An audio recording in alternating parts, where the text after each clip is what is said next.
Vibra meus elétrons, tudo positron. No último vídeo a gente falou sobre funções orgânicas e terminamos de falar das funções nitrogenadas. No vídeo de hoje a gente vai entender como é que todos esses fenômenos que a gente viu até agora influenciam nas propriedades físicas dos compostos orgânicos. Então a gente vai entender como que nós estudamos os princípios no primeiro e no segundo ano vão afetar esses compostos de hoje. Vamos lá? Vocês já pararam para pensar por que o butano, que tem 4 carbonos, é gás, que é aquele que a gente usa na cozinha, e a gasolina, que tem 8 carbonos, ela é líquida? Será que o número de carbonos influencia no estado físico da matéria?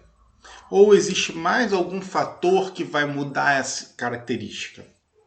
Ou então vocês conseguem me dizer quem é mais ácido, quem tem maior acidez? O vinagre ou o álcool? A gente vai aprender aqui também o que influencia a acidez de uma substância. Bom, propriedade física é um conjunto de propriedades que podem ser medidas experimentalmente sem que haja mudança na natureza da substância. Ou seja, você modifica o meio, você mexe nos parâmetros, acha respostas, mas não muda a natureza daquela substância. Aquela substância vai continuar sendo ela mesma. E existem diversos tipos de propriedades.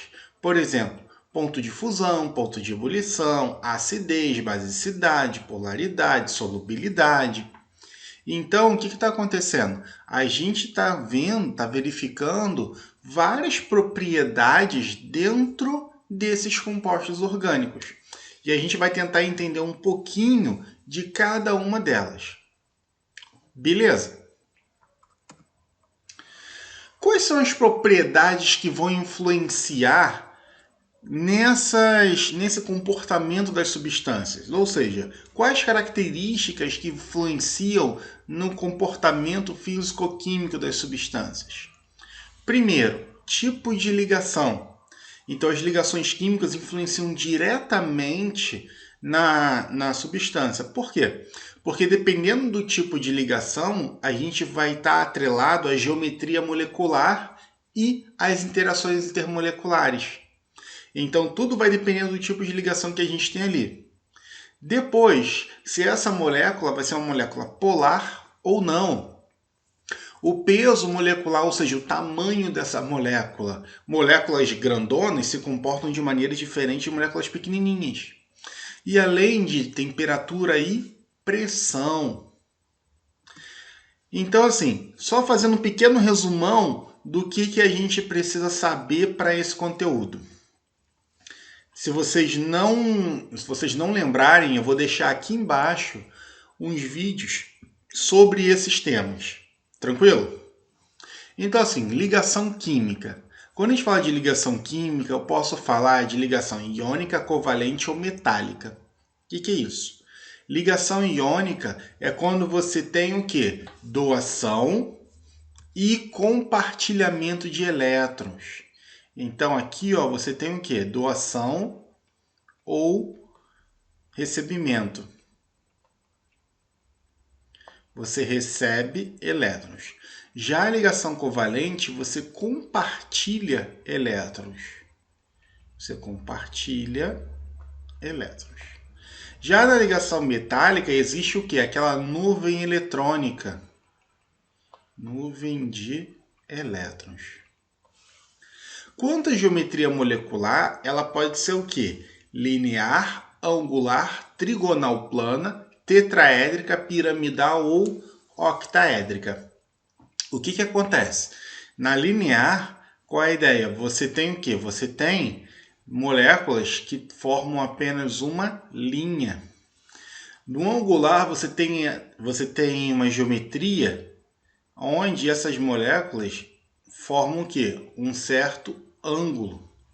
Na trigonal plana, normalmente você tem o quê? Moléculas que formam um triângulo. Um tetraedro são moléculas que têm 5 elementos, aonde você forma exatamente essa figura, um tetraedro.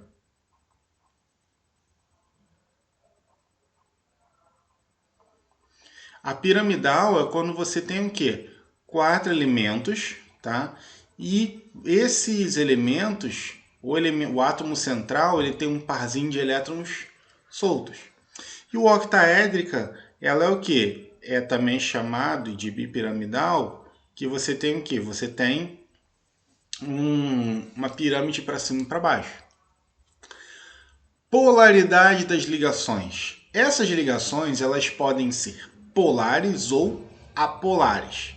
Quando eu tenho uma ligação polar, é porque realmente existe uma diferença de eletronegatividade. Então existe alguém que é mais forte que alguém. Já na ligação apolar, a diferença de eletronegatividade, ela é igual a zero, ou seja, ninguém é mais forte que ninguém. E quando eu tenho uma ligação iônica, eu tenho alguém que é muito mais forte. Existe uma grande diferença de eletronegatividade. E isso influencia o quê? A polaridade influencia na geometria. E além de influenciar na geometria, também influencia o quê? Nas interações intermoleculares. Quando a gente tem uma interação de Van der Waals, eu tenho uma interação fraca, tá? Eu tenho uma interação fraca com moléculas apolares. Quando eu tenho uma dipolo-dipolo, eu tenho uma interação média com uma molécula polar. E quando eu tenho uma interação de ligação de hidrogênio, eu tenho uma interação forte, tá? Também com moléculas polares, só que tem que respeitar o quê? Hidrogênio ligado a FON. Vocês lembram disso? Vou deixar o vídeo aqui embaixo para vocês. Beleza? Além disso, a gente precisa lembrar de uma coisinha chamada séries, tá? O que é uma série orgânica? Uma série orgânica é um conjunto de substâncias que apresenta uma característica em comum. Essas características, elas podem ser a adição de CH3, CH2, pode ser modificação na estrutura ou pode ser o que? Adição ou subtração de ligações duplas. Quando a gente tem essas séries, nós podemos classificá-las em 3 tipos: série homóloga, série isóloga ou série heteróloga. Qual é a diferença, Eric? Uma série homóloga é uma substância que pertence à mesma função que a outra, e a única diferença de uma para outra é a adição de grupos CH2. Como assim, Eric? Olha aqui. Qual é a diferença dessa primeira molécula para a segunda? A única diferença é que aqui eu somei o quê? Um CH2. Daqui para cá, mesma coisa, adicionei um CH2. Daqui para cá, também, olha, adicionei um CH2. Então, toda vez que eu adiciono um CH2, eu chamo isso de molécula ou série homóloga. Tudo bem? Série isóloga quer dizer o quê? São substâncias que apresentam o mesmo número de átomos de carbono, diferenciando apenas em sua insaturação.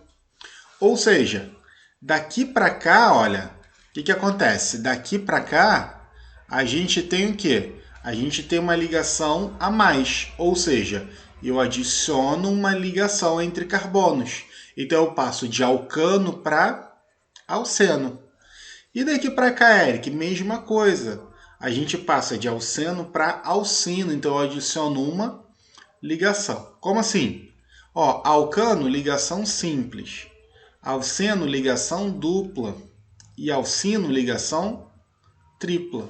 Eu só estou aumentando a insaturação. Então, toda vez que eu aumento a insaturação, eu chamo de série isóloga. Tá? Iso quer dizer o quê?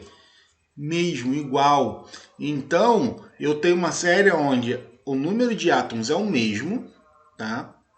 A única coisa que muda vai ser o quê? O número de carbonos é o mesmo. A única coisa que vai mudar é o número de insaturações. Então, se o carbono é o mesmo, série isóloga. Se eu estou aumentando o número de carbonos, série homóloga. Beleza? E a série heteróloga, Eric? A série heteróloga é quando eu tenho moléculas com o mesmo número de carbonos, só que agora eu estou modificando o que? A função orgânica. Então eu tenho o mesmo número de carbonos, tá? Então eu tenho o mesmo número de carbonos, só que o que modifica? Eu modifico a função orgânica. Então olha aqui, ó. Primeiro exemplo, eu começo com CH4. CH4 tem o quê? Um carbono. Aí o metano vira metanol. Olha, o metanol também tem um carbono. Aqui, olha, eu era o quê? Hidrocarboneto. Agora, metanol, eu sou o quê? Álcool. E o cloreto de metila também tem um carbono. Eu sou o quê? Um haleto. Então, olha, mesmo número de carbonos, só que com funções diferentes. Então, a gente chama de série heteróloga. Hétero quer dizer diferente. Então, eu estou mudando a função. Mesma coisa aqui, olha. Quando eu tenho o benzeno, o fenol e a anilina, todas têm o quê? 6 carbonos. Benzeno é o hidrocarboneto, fenol é uma função, fenol, e a anilina é uma amina. Beleza, galera? Tranquilo? Então é isso, nesse primeiro vídeo a gente falou sobre uma introdução dos componentes, falamos por que está presente no nosso cotidiano, fizemos uma revisão sobre as principais funções que afetam as propriedades físico-químicas e falamos de séries orgânicas. Muito obrigado, até a próxima, beijos no elétron!